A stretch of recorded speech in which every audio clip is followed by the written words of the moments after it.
IPL কিন্তু মোটামুটি জমে গেছে। মোস্তাফিজুর ভাই যেহেতু আইপিএল জমাইছে, এদিকে পাতিরানা মামাও কিন্তু আইপিএল জমাইছে। গত ম্যাচে লখনৌর বিরুদ্ধে কিন্তু চেন্নাই সুপার কিংসের খেলা ছিল এবং এই ম্যাচটাতে কিন্তু চেন্নাই কিন্তু হারিয়ে গেছে, তারা বাজেভাবে হারিয়ে গেছে কিন্তু। এবং আজকে রাতে লখনৌর এগেস্টে কিন্তু আমাদের চেন্নাইয়ের খেলা। তো চেন্নাই সুপার কিংস কিন্তু চাইবে লখনৌর এগেস্টে যে ম্যাচটা আছে সেটা জিততে, এবং এই ম্যাচটায় কিন্তু তাদের সাথে পজিশন নিতে হবে। যেহেতু চেন্নাইয়ের মাটিতে খেলা, সেহেতু কিন্তু চেন্নাই চাইবে যে লখনৌর এগেস্টে যে ম্যাচটা আছে এই ম্যাচটাতে কিন্তু জিততে অথবা পজিশন নিতে। এবং আমরা যারা ক্রিকেট প্রেমী আছি, চেন্নাই সুপার কিংসের যারা সাপোর্ট করি, তারাই কিন্তু চাই যে লখনৌকে ম্যাচ হারান।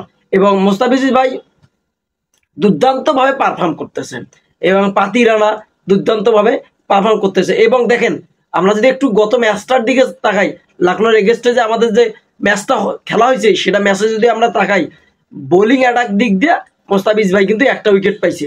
ওই পুরো ম্যাচ জুড়ে কিন্তু একটা উইকেট, সেইটা কিন্তু মোস্তাফিজুর ভাই কিন্তু বাংলার ওয়াল এগেস্টে টপ প্লেয়ার, সেই মোস্তাফিজই কিন্তু একটা উইকেট নিছে। এবং এই জায়গায় আমরা বলতে চাই, পাতিরানা দুর্দান্তভাবে কিন্তু ফর্মে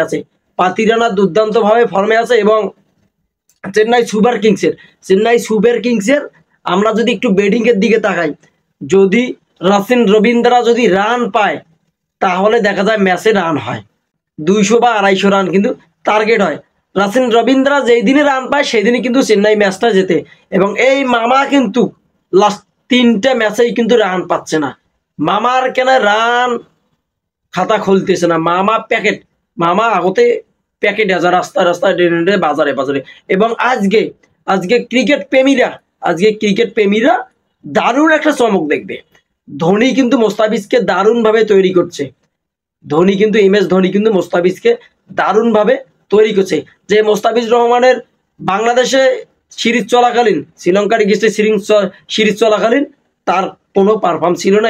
এবং দেখেন, আইপিএল খেলাতে গিয়ে MS ধোনির স্পর্শে সেই মোস্তাফিজুর রহমানের কিন্তু দুর্দান্তভাবে পারফর্ম, সেই লেভেলের পারফর্ম। এবং মোস্তাফিজুর রহমান কিন্তু আর মাত্র আজকের ম্যাচটা সহ 3টে ম্যাচ খেলবে চেন্নাইয়ের হয়ে, আর মাত্র 3টে ম্যাচ খেলবে এবং পুরো আইপিএলে আর মাত্র 3টে ম্যাচ খেলবে, তারপর কামব্যাক করবে বাংলাদেশে। কারণ আমাদের ওয়েস্ট ইন্ডিজের সাথে সিরিজ আছে, T20 আমাদের সিরিজ আছে। এবং যেহেতু সামনে বিশ্বকাপ, বাংলাদেশ কিন্তু চাইবে মোস্তাফিজকে কাজে লাগানোর। আমার মতে মোস্তাফিজকে ওয়েস্ট ইন্ডিজের সাথে সিরিজ না খেলিয়ে এবং তাকে আইপিএল খেলানোর দেওয়া দরকার। কারণ MS ধোনির স্পর্শ যদি থাকে মোস্তাফিজুর রহমান বিশ্বকাপ পর্যন্ত, তাহলে কিন্তু দেখা যাবে মোস্তাফিজুর রহমানের যে বাজে অবস্থা, যে খারাপ পজিশন, সেইগুলো কিন্তু সে ততদিনে ঠিক করতে পারবে। তার যে বোলিংয়ের আগ্রাসিভ মুড, তার যে বোলিংয়ের অ্যাকশন, সব কিছুই কিন্তু মোস্তাফিজ ভাই কিন্তু ঠিক করতে পারবে। কিন্তু না, দিন শেষে বাংলাদেশ ক্রিকেট বোর্ড মায়ের দেওয়া ক্রিকেট বোর্ড মোস্তাফিজুর রহমানকে কিন্তু ছুটি দিচ্ছে না। এবং লাস্ট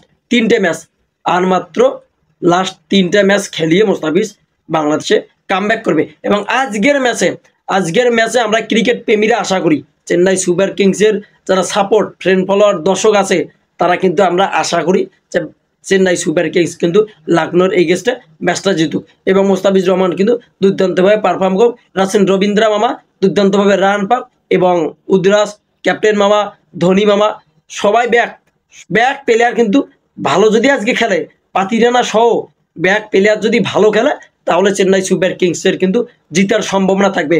এবং চেন্নাই সুপার কিংসকে কিন্তু মুভমেন্ট দিয়ে দর্শকের চিল্লি যারা আছে, মানে মোটামুটি কিন্তু তাদেরকে ভালো একটা সাপোর্ট দিচ্ছে দর্শকরা, যেহেতু তাদের মাটিতে খেলা, তাদেরকে কিন্তু ভালো একটা সাপোর্ট দিচ্ছে। And thanks for watching.